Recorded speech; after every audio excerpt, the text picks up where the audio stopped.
नमस्कार।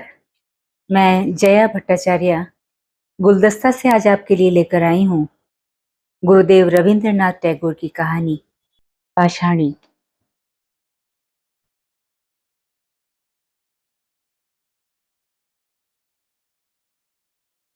अपूर्व कुमार बीए पास करके ग्रीष्मावकाश में विश्व की महान नगरी कलकत्ता से अपने गांव को लौट रहा था।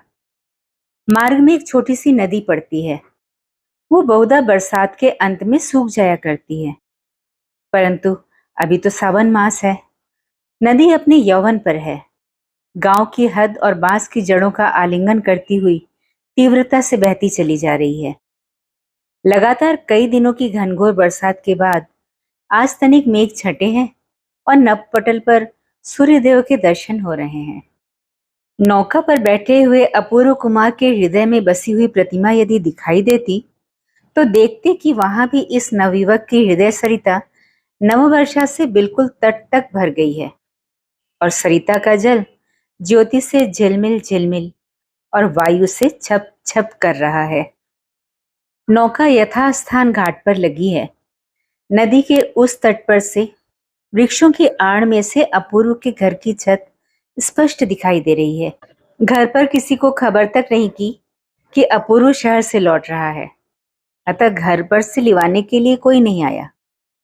नाविक सूटकेस उठाने के लिए तैयार हुआ तो अपूर्व ने उसे इनकार कर दिया। वो स्वयं ही सूटकेस हाथ में उठाकर आनंद की लहर से झटपट नौका से उतर पड़ा। उतरते ही घाट पर फिसलन, सूटकेस सहित वो दलदल में गिर पड़ा और ज्यों ही गिरा त्यों ही न जाने किधर से मोटी ऊंची हास लहरी ने आकर समीप के पीपल पर बैठी हुई चिड़ियों को उड़ा दिया। अपूर्व बहुत ही लज्जित हुआ और झटपट स्वयं को संभालकर चौओर देखने लगा। देखा कि घाट के एक छोर पर जहां महाजन की नौका से नई ईंटें उतारकर इकट्ठी की गई हैं, उन्हीं पर बैठी हुई एक नवयौवना हंसते हंसते लोटपोट हो रही है। अपूर्व ने पहचान लिया कि वो उसी के पड़ोसी की लाडली बेटी मृगमयी है। पहले इनका घर यहां से बहुत दूरी पर बड़ी नदी के तट पर था। 2-3 साल गुजरे, नदी की बाढ़ के कारण उन्हें वो स्थान छोड़कर वहां चला आना पड़ा। मृगमयी के विषय में बहुत कुछ अपवाद सुनने को मिलता है। ग्रामीणवासी पुरुष तो इसे स्नेह के स्वर में पगली कहकर पुकारते हैं, लेकिन उनकी घरवालियां इसके उद्दंड स्वभाव से सर्वदा त्रस्त, चिंतित और शंकित रहा करती हैं। गांव के छोकरों के साथ ही उसका खेल होता है, क्योंकि समवयस्क लड़कियों के प्रति उसकी अवज्ञा की सीमा नहीं। बालकों के राज्य में ये लड़की एक प्रकार से शत्रु पक्ष की सेना के उपद्रव के समान प्रतीत होती है। पिता की लाडली बिटिया ठहरी और इसीलिए वो इतनी निर्भय रहती है। वास्तव में इस विषय में मृगमयी की मां अपने सहेलियों के आगे हर समय अपने पति के विरुद्ध फरियाद किया ही करती, मगर फिर भी ये सोचकर कि पिता बेटी को लाड़ करते हैं और जब ये अवकाश के समय घर रहते हैं तो मृगमयी के नेत्रों के अश्रु उनके हृदय पटल पर बहुत ही आघात पहुंचाते हैं। वे प्रवासी पति का स्मरण करके लड़की को किसी भी तरह पीड़ा नहीं पहुंचा सकती। मृगमयी का रंग देखने में अधिक साफ नहीं है। छोटे छोटे घुंघराले केश पीठ पर आच्छादित रहते हैं। चेहरे पर बिल्कुल बचपना छाया रहता है। बड़ी बड़ी कजरारी आंखों में न तो लज्जा है, न भय और न हाव भाव में किसी प्रकार का संशय। वो लंबी, परिपुष्ट, स्वस्थ और सबल है। उसकी आयु अधिक है या कम, ये प्रश्न किसी के मन में उठता ही नहीं। यदि उठता तो ग्रामीण पड़ोसी इस बात पर माँ बाप की निंदा करते कि अभी तक ये कुंवारी ही फिर रही है। जब कभी गांव के विदेशी जमींदार की नौका आकर घाट पर लगती है तो उस दिन ग्रामीणवासी उनकी आवाभगत में घबरा से जाते हैं। गृहिणियों की मुखरंग भूमि पर अकस्मात नाक के नीचे तक अवगुंठन खिंच जाता है, परंतु मृगमयी न जाने कहां से किसी के वस्त्रों से हीन बच्चे को उठाए हुए घुंघराले केशों को पीठ पर बिखेरे जा खड़ी होती है। जिस देश में कोई शिकारी नहीं, कोई मुसीबत नहीं, उस देश की मृगी शावक की तरह निडर खड़ी हुई आश्चर्यचकित सी देखा करती और अंत में बाल संगियों के पास जाकर इस नए मानव के आचार विचार के विषय में विस्तार के साथ भूमिका बांटती।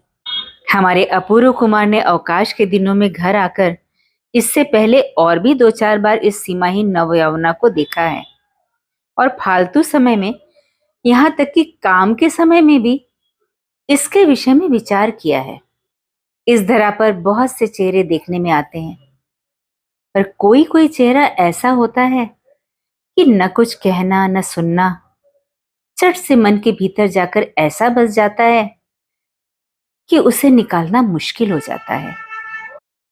केवल सौंदर्य के कारण ही ऐसा होता है, सो बात नहीं, वो तो कुछ और ही है। संभवतः वह है स्वच्छता। अधिकांश चेहरों पर मानव प्रकृति पूरी तौर से अपनी ज्योति से नहीं जगमगा पाती। जिस चेहरे पर हृदय के कोने में छिपा हुआ वो रहस्यमय व्यक्ति बिना रुकावट के बाहर निकलकर दिखाई देता है, वो चेहरा सैकड़ों हजारों में छिपता नहीं, पल भर में हृदय पटल पर अंकित हो जाता है। इस लड़की के चेहरे पर, आंखों पर एक चंचल और उद्दंड नारी प्रकृति सदैव स्वच्छंद और वन के दौड़ते हुए हिरण की तरह दिखाई देती रहती है, भागती फिरती रहती है। और इसलिए ऐसे सलोने चंचल मुख को एक बार देख लेने पर फिर सहज में वो भुलाए नहीं भूला। ये बताने की आवश्यकता नहीं कि मृगमयी की कौतूहलता से भरी हास्य ध्वनि चाहे कितनी ही मृदु क्यों न हो, लेकिन अभागे अपूर्व के लिए वो तनिक कुछ दुखदाई ही साबित हुई। मारी लज्जा के उसका चेहरा सुर्ख हो उठा और हाथ का सूटकेस झटपट नाविक के हाथ में सौंपकर वो शीघ्रता से अपने घर की ओर चल दिया। नदी का किनारा, वृक्षों की छाया, पक्षियों का मृदु कलरव, प्रभात की मीठी मीठी धूप और 20 वर्ष की अवस्था, कतिपय ईंटों का ढेर, ऐसा कुछ खास उल्लेख योग्य नहीं, पर उस पर जो मानवी बैठी थी उसने उस शुष्क और नीरस आसन पर भी एक प्रकार का मूक सौंदर्य का भाव फैला रखा था। छी छी, ऐसे दृश्य के मध्य में प्रथम पग उठाते ही जिसका सारा का सारा व्यक्तित्व प्रहसर में परिवर्तित हो जाए, तो उसके भाग्य की इससे बढ़कर निष्ठुरता और क्या हो सकती है। ईंटों के ढेर से बहती हुई हंसी की तरंग सुनते सुनते वृक्षों की छाया के नीचे दलदल में सनी निम्न दुकुल सूटकेस लिए हुए श्रीयुत अपूर्व जी किसी तरह अपने घर पहुंचे। अकस्मात ही बेटे के पहुंच जाने से विधवा मां मारे उल्लास के फूली न समाई।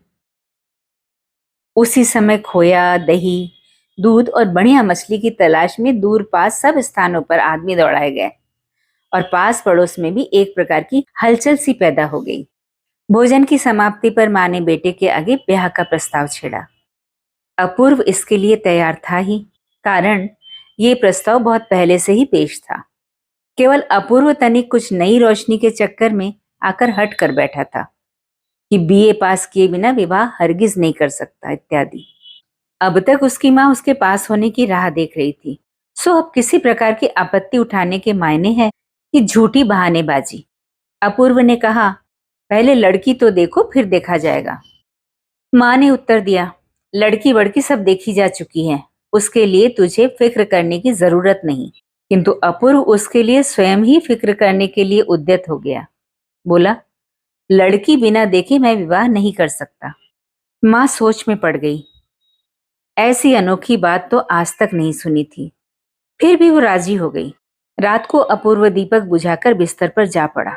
पड़ते ही बरसात यामिनी की सारी स्वर लहरी और पूर्व निस्तब्धता के उस पार से उसकी सेज पर एक उच्छ्वासित उच्च मृदु कंठ की हास ध्वनि आ आकर उसके कानों में झंकरित होने लगी। उसका अशांत मन स्वयं को बार बार निरंतर ये कह कहकर व्यथित करने लगा कि सवेरे वो जो पैर फिसल कर गिर पड़ा था, उसका किसी न किसी युक्ति से सुधार कर लेना ही चाहिए। उस नव यौवना को ये मालूम ही नहीं कि मैं अपूर्व कुमार हूं। अचानक फिसलन पर पांव पड़ जाने से दलदल में गिर जाने पर भी मैं कोई उपेक्षणीय गांव का वासी नहीं। अगले दिन अपूर्व को लड़की देखने जाना था। अधिक दूर नहीं, पड़ोस में ही लड़की वालों का घर है। तनिक कुछ कोशिश करने के बाद ही कपड़े बदन पर डाले निम्न दुकुल यानी धोती और दुपट्टा जोड़कर, रेशमी अचकन, सिर पर अमीरी रंग की गोल पगड़ी और पैरों में बढ़िया चमकते हुए जूते पहनकर, रेशमी कपड़े की बढ़िया छतरी हाथ में लटकाए वो सवेरे ही चल दिया। भाभी ससुराल में घुसते ही वहां कोलाहल समझ गया। अंत में यथा समय कंपित हृदय को झाड़ पोंछ कर, रंग वंग जूड़े में गोटे आदि लगाकर, एक पतली रंगीन साड़ी में लपेटकर उसे भाभी पति के सामने लाया गया। आगंतुका एक कोने में लगभग घुटनों तक माथा झुकाए चुपचाप जड़ वस्तु सी बैठी रही और उसके पीछे धैर्य बंधाए रखने के लिए खड़ी एक अधेड़ अवस्था की दासी। उसका एक भाई, जो कि अभी बच्चा ही था, अपने परिवार में अनाधिकार प्रवेश करने वाले इस नए व्यक्ति की पगड़ी, घड़ी की चेन और उठती हुई मूछों की ओर बड़े ध्यान से टकटकी लगाए देखने लगा। अपूर्व ने कुछ देर मूछों पर हाथ फेरने के बाद अंत में गंभीरता के साथ पूछा, तुम क्या पढ़ती हो? आभूषणों के भार से दबी हुई लज्जा की गठरी में से उसे अपने प्रश्न का कोई भी उत्तर नहीं मिला। दो चार बार पूछे जाने और अधेड़ दासी द्वारा पीठ पर बारंबार धैर्य की थपकियां पड़ने के बाद लड़की ने बहुत धीमे ही स्वर में शीघ्रता के साथ एक ही सांस में कहकर छुट्टी पाली, कन्या बोधनी दूसरा भाग, व्याकरण सार, भूगोल, अंगणित और भारत का इतिहास। इतने में बाहर किसी की तेज चलने की धमधम की आवाज सुनाई दी और दूसरे ही क्षण दौड़ती, हाँफती और पीठ पर केशों को हिलाती हुई मृगमयी वहां पर आ धमकी। उसने अपूर्व की ओर आंख उठाकर देखा तक नहीं, सीधी उस भावी वधू के भाई राखाल के पास पहुंची और उसके कोमल हाथ को पकड़कर खींचना शुरू कर दिया। राखाल उस समय भावी वधू को देखने में लीन था। वहां से वो किसी भी तरह टस से मस नहीं हुआ। दासी अपने संयत कंठ की मृदुता की भरसक रक्षा करती हुई यथासाध्य तीव्रता के साथ मृगमयी को धिक्कारने लगी। अपूर्व अपनी सारी की सारी मौनता और यश को एकत्रित करके पगड़ी बंधे माथे को ऊंचा करके बैठा रहा और उदर के पास लटकती हुई घड़ी की चेन को हिलाने लगा। अंत में मृगमयी ने जब देखा कि उसका साथी किसी भी तरह विचलित नहीं हो रहा, तब उसने उसकी कमर पर जोर का मुक्का जमा दिया और लगे हाथों भावी वधू के माथे का अवगुंठन उघाड़कर वो आंधी के वेग के समान जिस प्रकार आई थी उसी प्रकार भाग गई। दासी मन मार कर रह गई और भीतर ही भीतर घुमड़कर गरजने लगी। राखाल अचानक अवगुंठन के हट जाने से एकाएक खिलखिला पड़ा। इस खुशी में कमर पर पड़े मुक्के की चोट को भी उसने महसूस नहीं किया, कारण ऐसा लेन देन अक्सर हुआ ही करता था। इससे किसी प्रकार की आज नवीनता नहीं थी। इसके लिए एक दृष्टांत ही बहुत है। एक दिन की बात है, मृगमयी के केश तक पीठ तक बढ़े थे।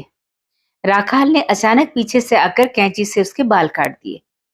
इस पर मृगमयी को बहुत क्रोध आया और उसने चट से राखाल के हाथ से कैंची छीनकर अपने शेष केश बड़ी निर्दयता से कतर कतर कर उसके मुंह पर दे मारे। मृगमयी के घुंघराले केशों के गुच्छे डाली से गिरे हुए काले अंगूरों के गुच्छों की तरह धरा पर गिर पड़े। इन दोनों में शुरू से ही इस प्रकार की प्रणाली प्रचलित थी। इसके बाद वो शांत सभा अधिक देर तक न चल सकी। गठरी सी बनी भावी वधू अपने को बड़ी कठिनता से लंबी बनाकर दासी के साथ घर के भीतर चली गई। अपूर्व अपनी मूंछों पर हाथ फेरता हुआ उठ खड़ा हुआ। बाहर जाकर देखा उसका बढ़िया नया जूता वहां से गायब है। बहुत प्रयत्न करने पर भी इस बात का पता नहीं लगा कि जूते कौन ले गया और कहां गए।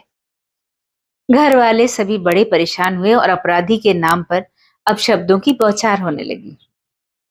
जब किसी प्रकार भी जूतों का पता नहीं लगा, तो अंत में विवश होकर घर के मालिक की फटी पुरानी ढीली चट्टी पहनकर पतलून पगड़ी से सुसज्जित अपूर्व गांव के कीचड़ वाले रास्ते को बहुत सावधानी के साथ पार करता हुआ घर की ओर चल दिया। तालाब के किनारे सुनसान पथ पर पहुंचते ही सहसा फिर उसे वही जोर का परिहासात्मक स्वर सुनाई दिया, मानो वृक्ष और पल्लवों की ओट में से कौतुक प्रिया बन देवी ही अपूर्व की उन पुरानी चट्टियों को देखकर एकाएक हंस पड़ी हो। अपूर्व कुछ लज्जित सा होकर ठिठक गया और इधर उधर दृष्टि फेंककर देखने लगा। इतने में सघन झाड़ियों में से निकलकर किसी निर्लज्ज अपराधिनी ने उसके सामने नए जूते रख दिए और चट से बाहर जाने के लिए उद्यत हुई कि अपूर्व ने उसके दोनों हाथ पकड़कर अपनी कैद में ले लिया। मृगमयी ने यथाशक्ति टेढ़ा तिरछी होकर पूरी शक्ति का प्रयोग करके भागने का बहुत प्रयत्न किया, लेकिन सब व्यर्थ। घुंघराले केशों से घिरे हुए उसके गोल मटोल चेहरे पर सूर्य की किरणें वृक्षों की डालियों और पल्लवों में से छन छन कर पड़ने लगी।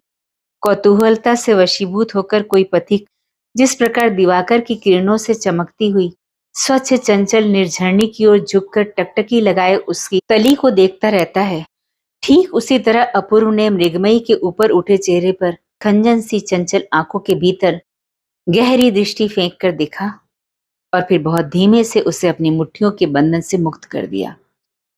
अपूर्व क्रोधित मुद्रा में मृगमयी को पकड़कर मारता तो उसे तनिक भी अचंभा न होता, किंतु इस प्रकार सुनसान पथ में इस अनोखी सजा का वो कुछ अर्थ ही न समझ सकी। नर्तन करती हुई प्रकृति की नटी के नुपुरों की झनकार की भांति फिर वही हास्य ध्वनि उस नीरव पथ में गूंज उठी और चिंतातुर अपूर्व धीरे धीरे पग उठाता हुआ घर की ओर चल दिया। अपूर्व उस दिन अनेक प्रकार के बहाने बना बनाकर न तो घर के अंदर गया और न मां से भेंट की। किसी के यहां भोज का निमंत्रण था, वहीं खा आया। अपूर्व जैसा पढ़ा लिखा और भावुक नवयुवक एक मामूली पढ़ी लिखी लड़की के मुकाबले अपने छिपे हुए गौरव का बखान करने और उसे आंतरिक महत्ता का पूर्ण परिचय देने के लिए क्यों इतना आतुर हो उठा, ये समझना बहुत कठिन है। एक निरी गांव की चंचल बाला ने उसे मामूली नवयुवक समझ ही लिया तो क्या हो गया, और उसने पल भर के लिए अपूर्व का परिहास करके और फिर उसके अस्तित्व को किसी ताक पर रखकर राखाल नाम के अबोध बच्चे के साथ खेलने के लिए इच्छा प्रकट की, तो उसमें अपूर्व का बिगड़ ही क्या गया। इन बच्चों के सामने उसे प्रमाणित करने की आवश्यकता ही क्या है कि वो विश्वदीप मासिक पत्र में पुस्तकों की समालोचना लिखा करता है और उसने सूटकेस में एसेंस जूते, रूबिनी के कैम्फर, पत्र लिखने के रंगीन कागज और हारमोनियम शिक्षा पुस्तक के साथ एक पूरी लिखी हुई प्रेस कॉपी यामिनी के गर्भ में भावी उषा की तरह प्रज्वलित होने की राह देख रही है। पर मन को समझना कठिन है। कम से कम इस देहाती चंचल लड़की के सामने श्री अपूर्व कुमार बीए हार मानने के लिए किसी भी प्रकार तैयार नहीं। संध्या को अपूर्व जब घर के भीतर पहुंचा तो उसकी मां ने पूछा, क्यों रे, लड़की देख आया? कैसी है, पसंद है ना? अपूर्व ने कुछ लजाते हुए उत्तर दिया, हाँ देख तो आया मां, उनमें से मुझे एक ही लड़की पसंद है। मां ने तनिक कुछ आश्चर्यचकित स्वर में पूछा, तूने कितनी लड़कियां देखी थी वहां? अंत में दो चार प्रश्नोत्तर के बाद मां को मालूम हुआ कि उसके लड़के ने पड़ोसी शारदा की लड़की मृगमयी पसंद की है। इतना पढ़ लिख कर भी ये पसंद। परिणाम ये निकला कि कमबख्त अड़ियल टट्टू की तरह गर्दन टेढ़ी करके कुछ पीछे की ओर उठकर कह बैठी, मैं ब्याह नहीं करूंगी, जाओ। इस पर भी उसे ब्याह करना ही पड़ा। उसके बाद अध्ययन शुरू हुआ। अपूर्व की मां के घर जाकर एक ही रात में मृगमयी की अपनी सारी दुनिया ने बेड़ियां पहन ली। सास ने वधू का सुधार करना आरंभ कर दिया। बहुत ही कठोर मुद्रा बनाकर उससे बोली, देखो बेटी, अब तुम नन्ही बच्ची नहीं रही, हमारे घर में ऐसी बेहयाई नहीं चल सकेगी। सास ने ये बात जिस भाव से कही, मृगमयी उसे उसी रूप में न समझ सकी। उसने विचारा कि इस घर में यदि न चले तो शायद कहीं दूसरी जगह जाना पड़ेगा। मध्याह्न के बाद वो घर में नहीं दिखाई दी। कहां गई शोर मच गया, ढूंढ शुरू हुई। अंत में विश्वासघातक राखाल ने उसके गुप्त स्थान का पता बताकर उसे कैद करवा ही दिया। वह बड़ वृक्ष के नीचे श्री राधा कांत जी के टूटे रथ में जाकर छिप गई थी। सभी के सामने माँ ने और पास पड़ोस की गृह स्त्रियों ने उसे कितना डांटा फटकारा और लज्जित किया, इसकी कल्पना स्वयं आप ही बना लें तो अच्छा हो। रात्रि को खूब घनघोर घटाएं छा गई और रिमझिम मेघ बरसने लगा। अपूर्व ने धीरे से मृगमयी के पास शैया पर जाकर उसके कान में धीमे स्वर में कहा, मृगमयी, क्या तुम मुझे प्यार नहीं करती? मृगमयी ने तत्काल ही कड़क उत्तर दिया, नहीं, मैं तुमसे हरगिज प्यार नहीं कर सकती। मानो उसने गुस्से की सारी पोटली अपूर्व के माथे पर दे मारी। अपूर्व ने खिन्न स्वर में पूछा, क्यों? मैंने तुम्हारा क्या बिगाड़ा है? इस दोष की संतोषजनक कैफियत देना तो कठिन है। अपूर्व ने मन ही मन कहा, इस विद्रोह मन को जैसे भी बने वश में करना ही होगा। अगले रोज सास ने मृगमयी में विद्रोह भाव के सब लक्षण देखकर उसे अंदर के कोठे में बंद कर दिया। पिंजड़े में फंसी नई चिड़िया की तरह पहले तो वो कोठे के अंदर फड़फड़ाती रही। अंत में जब कहीं से भी भागने का कोई मार्ग नहीं दिखाई दिया तो हताश, क्रोध से उन्मत्त हो बिछौने की चादर की दांत से धज्जियां उड़ा दी और धरा पर औंधी गिर पड़ी और मन ही मन पिता को याद करके रोने चिल्लाने लगी। ठीक इस समय धीरे से कोई उसके समीप जाकर बैठ गया।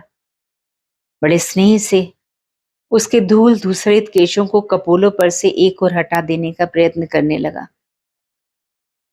मृगमयी ने बड़े जोर से अपना सिर हिलाकर उसका हाथ हटा दिया। अपूर्व ने उसके कानों के पास अपना मुंह ले जाकर बहुत ही कोमल स्वर में कहा, मैंने चुपके से द्वार खोल दिया है, चलो अपने पीछे के बगीचे में आ जाएं। मृगमयी ने जोर से सिर हिलाते हुए कहा, नहीं। अपूर्व ने उसकी ठोड़ी पकड़कर उसका मुंह ऊपर उठाना चाहा और बोला, एक बार देखो तो सही कौन आया है।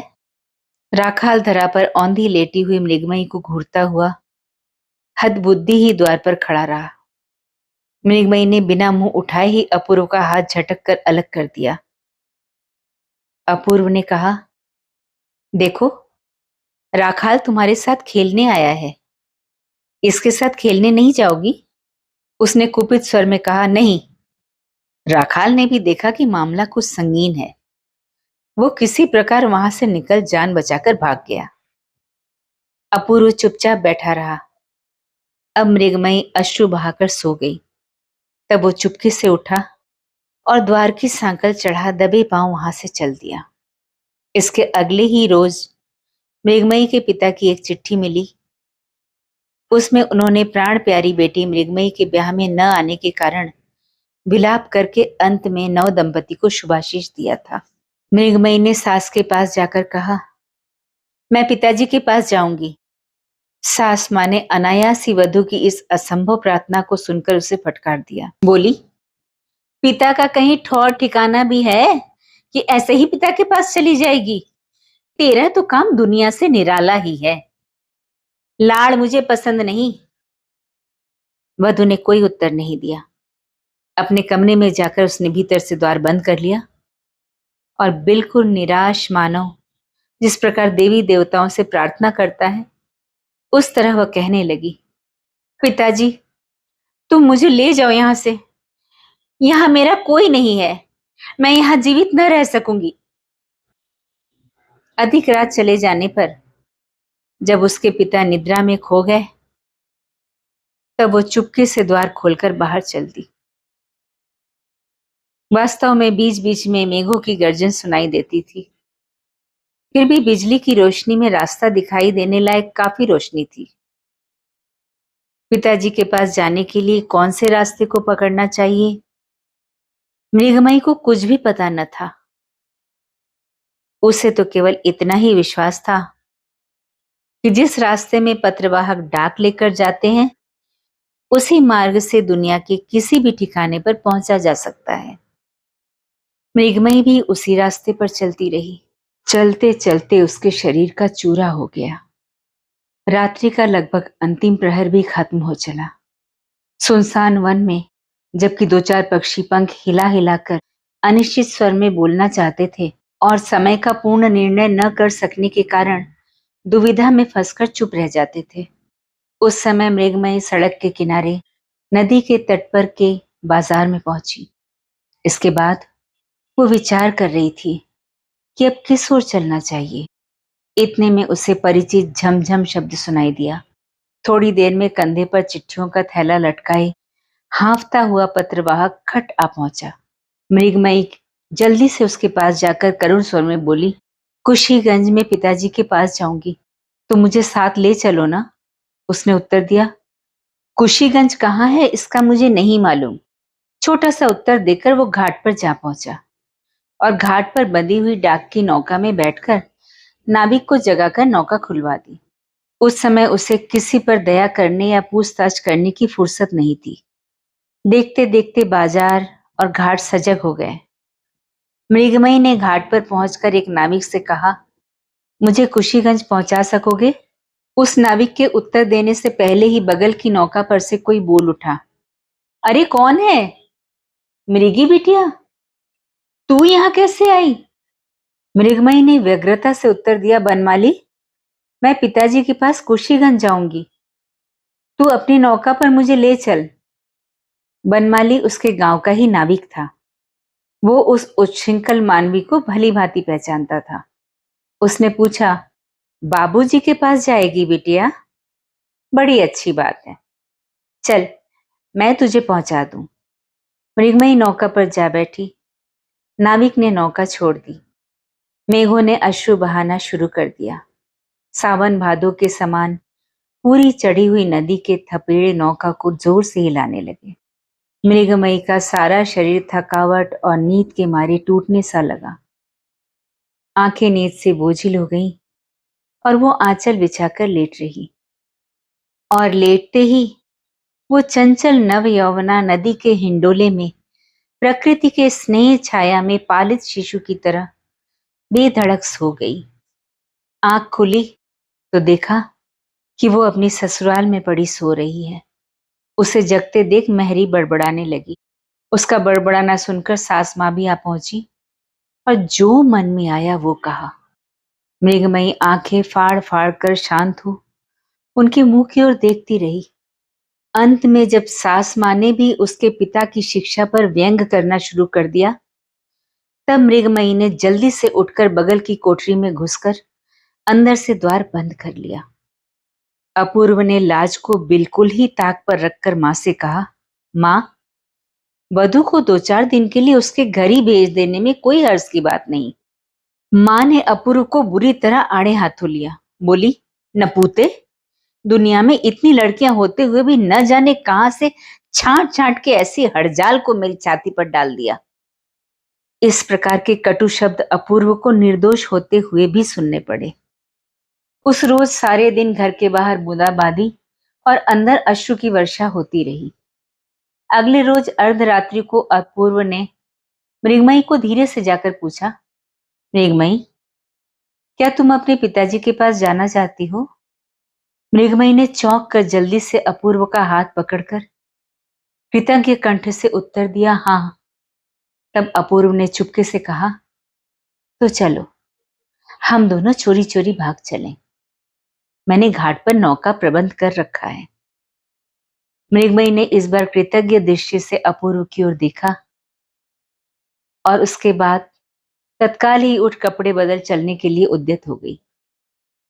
अपूर्व ने मां को किसी प्रकार की फिक्र न हो इसलिए एक पत्र लिखकर रख दिया और रात्रि के नीरव पहर में घर से निकल पड़े। मृगमयी ने उस नीरव और शांत अंधेरी में पहली ही बार अपने मन से पूर्ण अवस्था एवं विश्वास के साथ पति का हाथ पकड़ा। उसके अपने ही हृदय का उद्वेग उस स्पर्श मात्र से अपूर्व की नसों में संचारित होने लगा। नौका उसी रात्रि के नीरव पहर में वहां से चल दी। अकस्मात खुशी के होते हुए भी मृगमयी को बहुत जल्दी ही नींद ने आ दबाया। अगले रोज आनंद ही आनंद था। दोनों ओर कितने ही बाजार, खेत और जंगल दिखाई दे रहे थे। इधर उधर कितनी ही नौकाएं आ जा रही थी। मृगमयी उन्हें देखकर पूछने लगी, उस नौका पर क्या है? ये लोग कहाँ से आ रहे हैं?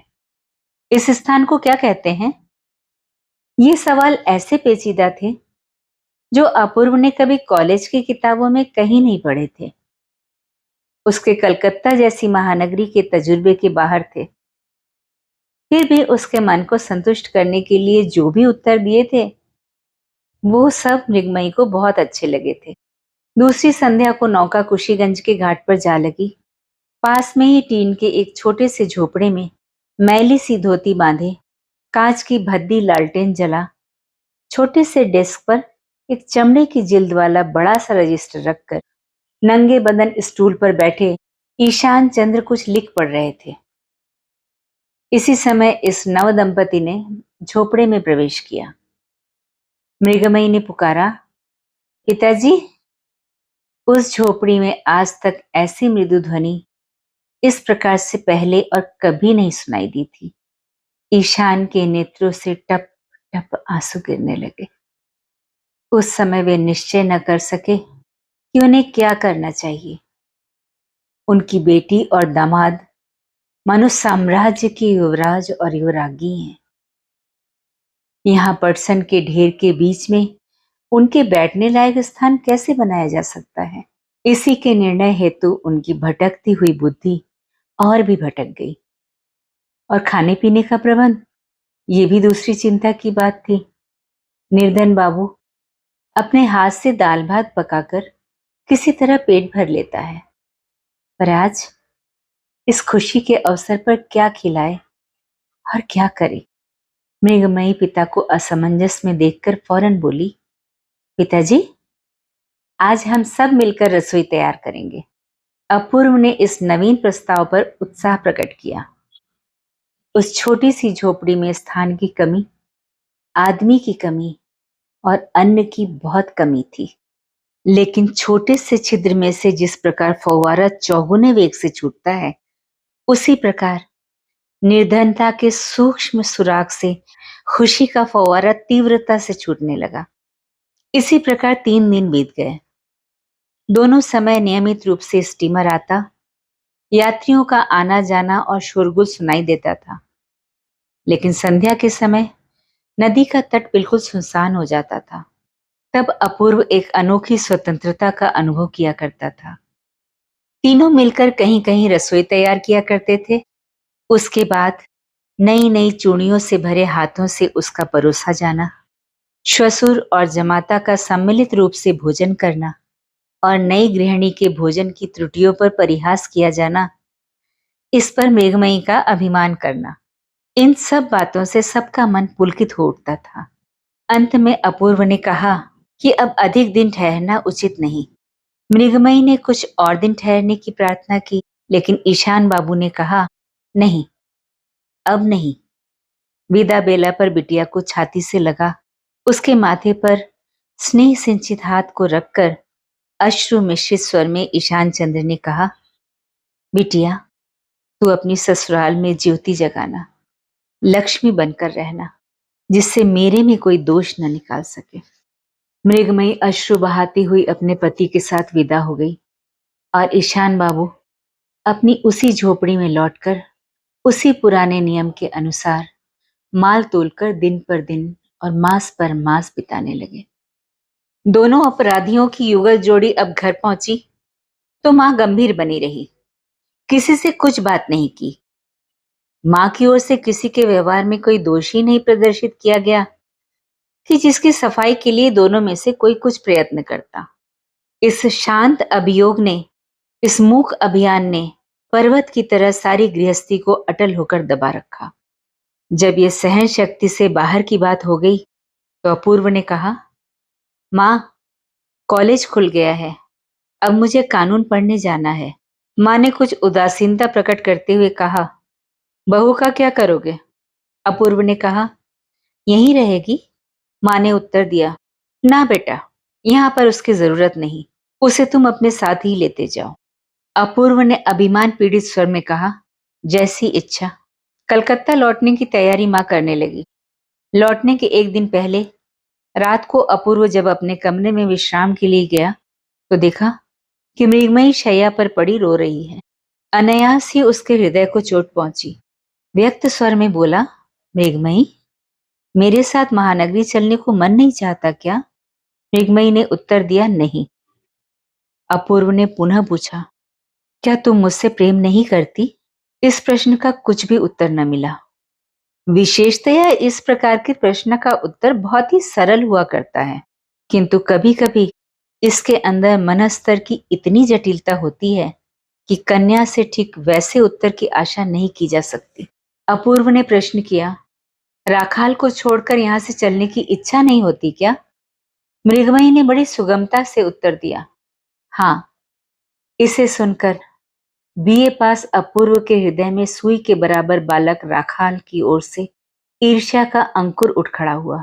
बोला, बहुत दिनों तक गांव नहीं लौट सकूंगा, शायद 2-2.5 साल या इससे भी अधिक समय लग जाए। इसके विषय में कुछ न कहकर मृगमयी बोली, वापस आते समय राखाल के लिए एक बढ़िया सा राजस का चाकू लेते आना। अपूर्व लेटे हुए था, तनिक उठकर बोला, तो तुम यहीं रहोगी? मृगमयी ने उत्तर दिया, हाँ, अपनी माँ के पास जाकर रहूंगी। अपूर्व ने ठंडी सी उच्छ्वास छोड़ी, बोला, अच्छा, वहीं रहना। अब जब तक बुलाने की चिट्ठी नहीं लिखोगी मैं नहीं आऊंगा। अब तो खुश हो ना? मृगमयी ने इस प्रश्न का उत्तर देना व्यर्थ समझा और सोने लगी, किंतु अपूर्व को नींद नहीं आई। तकिया ऊंचा किए उसके सहारे बैठा रहा। रात्रि के अंतिम प्रहर में सहसा चंद्रमा दिखाई दिया और उसकी चांदनी बिस्तर पर आकर फैल गई। अपूर्व ने उस रोशनी में मृगमयी के चेहरे की ओर देखा। देखते देखते उसे ऐसा महसूस हुआ कि रूप कथा की शहजादी को किसी ने चांदी की छड़ी छुआकर अचेत कर दिया हो। एक बार फिर सोने की छड़ी छुआते ही इस सोती हुई आत्मा को जगाकर उससे बदली की जा सकती है। चांदी की छड़ी परिहास है और सोने की छड़ी कुंदन। भोर से पहले ही अपूर्व ने मृगमयी को जगा दिया। बोला, मृगमयी, मेरे चलने का समय आ गया है, चलो मैं तुम्हारी माँ के पास छोड़ आऊं।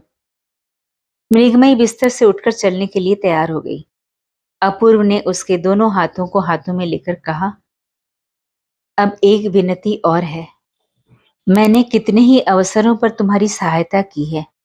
आज परदेश जाते समय तुम मुझे उसका इनाम दे सकोगी?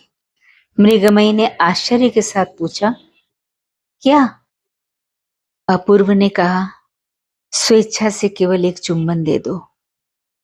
अपूर्व की इस अनोखी विनती और शांत चेहरे को देखकर मृगमयी हंसने लग गई और फिर बड़ी कठिनाई से हंसी रोककर वो चुंबन देने के लिए आगे बढ़ी। अपूर्व के मुंह के पास मुंह ले जाकर उससे रहा न गया, खिलखिलाकर हंस पड़ी। इस प्रकार 2 बार किया और अंत में शांत होकर आंचल से मुंह ढककर हंसने लगी। जब कुछ न बन पड़ा तो अपूर्व ने डांटने के बहाने उसके कान खींच लिए। अपूर्व ने भी बड़ी भारी प्रतिज्ञा कर रखी थी कि वो जबरदस्ती से कभी भी मृगमयी से कुछ नहीं लेगा, क्योंकि इसमें वो अपना अपमान समझता था। उसकी इच्छा थी कि देवताओं के समान सगौरव रहकर स्वेच्छा से भेंट किए हुए उपहार को पाए और अपने हाथ से उठाकर कुछ भी न ले। मृगमयी फिर न हंसी। अपूर्व उसे उषा की प्रथम किरणों में निर्जन पथ से उसकी माँ के घर छोड़ आया। फिर लौटकर माँ से बोला, माँ, बहुत सोच विचार कर इस निर्णय पर पहुंचा कि वधु को कलकत्ता ले जाने से पढ़ाई में बहुत नुकसान होगा और फिर उसकी वहां कोई साथनी भी तो नहीं है। तुम तो उसको अपने पास रखना नहीं चाहती, इसलिए मैं उसे घर छोड़ आया हूं। इस प्रकार गर्व के चूर्ण में ही मां पुत्र का विच्छेद हुआ। मां के घर पहुंचकर मृगमयी को पता लगा कि अब यहां उसका किसी प्रकार मन ही नहीं लगता है। उस घर में जाने कौन सा परिवर्तन आ गया कि समय काटे ही नहीं कटता। क्या करे, कहाँ जाए, किससे मिले, उसकी कुछ भी समझ में नहीं आया। थोड़े ही दिनों में मृगमयी को कुछ ऐसा लगने लगा कि घर बाहर और गांव भर में कोई आदमी ही नहीं है। अब कलकत्ता जाने को उसका मन इतना आतुर क्यों है? पहले ऐसा क्यों नहीं था? ये उलझन उसकी समझ में नहीं आई। उसने वृक्ष के शुष्क पत्ते के समान ही डंठल से गिरे हुए उस अतीत जीवन को आज अपनी इच्छा से अनायास ही दूर फेंक दिया। प्राचीन कथाओं में सुना जाता है कि पहले निपुण अस्त्राकार ऐसी बारीक खड्ग बना सकते थे कि जिससे आदमी को काटकर दो टुकड़े कर देने पर भी उसे मालूम नहीं पड़ता, और जब उसे हिलाया जाता था तो उसके दो टुकड़े हो जाते थे। विधाता की खड्ग ऐसी ही सूक्ष्म है कि कब उन्होंने मृगमयी के बचपन और जवानी के बीच वार किया, वो जान ही न सकी। आज न जाने कैसे तनिक हिल जाने से उसका बचपना जवानी से अलग जा गिरा, और तब वो आश्चर्यचकित होकर देखती ही रह गई। मायके में उसकी वो चिर परिचित कोठरी उसे अपनी नहीं मालूम पड़ी। जो मृगमयी वहां काम करती थी, अब मालूम हुआ कि यहां रही ही नहीं। अब उसके हृदय की सारी स्मृति एक दूसरे ही घर में, दूसरे ही कमरे में, दूसरी ही शैया के आसपास गूंजती हुई उड़ने लगी। मृगमयी अब बाहर नहीं दिखाई पड़ती। उसकी हास्य ध्वनि अंदर ही घुटकर रह जाती। उसका बचपन का साथी राखाल तो उसे देखकर त्रस्त हो भाग जाता। खेल कूद की बात तो अब उनके मन में ही नहीं आती। मृगमयी ने अपनी माँ से कहा, माँ, मुझे सास माँ के घर ले चल। उधर कलकत्ते जाते समय बेटे की उदासीनता को याद करके माँ का हृदय विदीर्ण हो रहा था। क्रोध में आकर वधू को वो अपनी ससुराल छोड़ आया। ये बात उसके मन में सुई की तरह चुभने लगी थी। इतने में एक दिन अवगुंठन डाले मृगमयी आ पहुंची। चेहरा उसका मुरझा सा गया था और उसने सास माँ के चरणों का स्पर्श किया।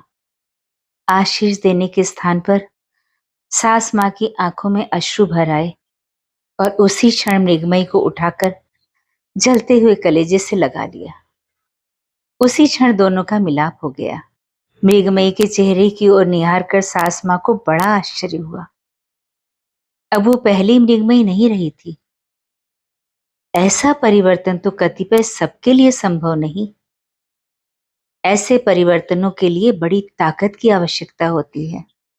सास माँ ने बहुत सोच समझकर निश्चय किया था कि वधू के सारे दोषों को धीरे धीरे सुधारेगी, किंतु यहाँ तो पहले से ही किसी विशेष सुधारक ने उसे नवजीवन दे डाला था। अब वधू ने सास माँ को अच्छी तरह पहचान लिया था और सास माँ ने उसको। मृगमयी के हृदय में आषाढ़ माह के सजल मेघों के समान अश्रुओं से पूर्ण गर्व उमड़ने लगा। उस गर्व में उसकी बड़ी बड़ी आंखों की छायादार घनी पलकों पर और भी गहरा आवरण डाल दिया। वो मन ही मन अपूर्व से कहने लगी, मैं अब तक अपने को न समझ सकी तो न सही, पर तुमने मुझे क्यों नहीं समझने का प्रयत्न किया? तुमने मुझे दंड क्यों नहीं दिया? तुमने अपनी इच्छा के वशीभूत ही क्यों नहीं चलाया? मुझ डायन ने जब तुम्हारे साथ महानगरी चलने को इनकार किया, तुम मुझे जबरदस्ती पकड़कर क्यों नहीं ले गए? तुमने मेरा कहना क्यों पूरा किया? मेरे हठ के आगे क्यों झुके? मेरी अवज्ञा को क्यों सहन किया? इसके उपरांत फिर उसे उस दिन की याद आई। पहले पहल जिस दिन अपूर्व सवेरे तालाब के किनारे सुनसान रास्ते में उसे बंदी बनाकर मुंह से कुछ न कहकर केवल उसके मुख की ओर निहारता रहा। उस दिन के उस तालाब की, उस पथ की, वृक्ष के नीचे उस छाया की, भोर की उस सुनहली धूप की, हृदय भार से झुकी हुई उस गहरी चितवन की उसे स्मृति छा गई और सहसा उसका पूरा पूरा अर्थ अब उसकी समझ में आ गया था। इसके उपरांत विदा की बेला पर जिस चुम्बन को वो अपूर्व के होठों तक ले जाकर लौटा आई थी, वो अधूरा चुम्बन अब मरु मरीचिका की ओर तृषित मृग की तरह उत्तरोत्तर तीव्रता के साथ उन बीते हुए दिनों की ओर उड़ान भरने लगा। किंतु तृष्णा उसकी किसी प्रकार भी न मिट सकी। अब रह रहकर उसके मन में यही बातें उठा करती, यदि तू उस समय ऐसा करती, उनकी बात का यदि ऐसा उत्तर देती, तब ऐसा करती। अपूर्व के मस्तिष्क में इस बात का बड़ा दुख रहा कि मृगमयी ने उसे अच्छी तरह पहचाना नहीं, और मृगमयी ने आज बैठे बैठे ही यही सोचा कि उन्होंने उसे क्या समझा होगा, क्या सोचते होंगे। अपूर्व ने उसे पाषाणी, चंचल, उद्दंड, नादान लड़की समझ लिया होगा। लबालब भरे हुए तरलामृत की धारा से अपनी प्रेम तृष्णा मिटाने में उसे समर्थ नव यौवना नहीं जाना। इस वेदना से धिक्कार के मारे लज्जा से वो धारा में धंसी जा रही थी, और प्रियतम के चुंबन और सुहाग के उस ऋण को वो अपूर्व के तकिए को दे देकर उर्ऋण होने का प्रयत्न करने लगी। इसी प्रकार काफी दिन बीत गए। चलते समय अपूर्व कह गया था, जब तक तुम्हारा पत्र नहीं आएगा तब तक मैं नहीं आऊंगा। मृगमयी इस बात को याद कर कमरे का द्वार बंद कर एक दिन पत्र लिखने के लिए बैठी। अपूर्व ने जो सुनहरी किरणों के कागज दिए थे, उन्हें निकालकर बैठी बैठी विचारने लगी, क्या लिखें। बड़े यत्न के बाद हाथ जमाकर टेढ़ी मेढ़ी रेखाएं अंकित कर, उंगलियों में स्याही पोतकर छोटे बड़े अक्षरों में ऊपर संबोधन बिना किए ही एकदम लिख दिया, तुम मुझे चिट्ठी क्यों नहीं भेजते? तुम कौन हो? घर चले आओ, और क्या होना चाहिए। वो सोचकर भी किसी निर्णय पर न पहुंच सकी। अंत में उसने कुछ विचार कर लिया, अब मुझे चिट्ठी लिखना और कैसे रहते हो सो लिखना। जल्दी आना, सब अच्छी तरह से हैं, और कल हमारी काली गाय के बछड़ा हुआ है। इतना लिखकर चिट्ठी लिफाफे में बंद कर दी और फिर हृदय के प्यार से सिंचित शब्दों में लिख दिया, श्रीयुत अपूर्व कुमार राय। प्यार चाहे कितना ही उड़ेला गया हो, किंतु तो भी रेखा सीधी, अक्षर सुंदर और लिखावट सही नहीं हुई। लिफाफे पर नाम के सिवा और कुछ लिखना भी आवश्यक है।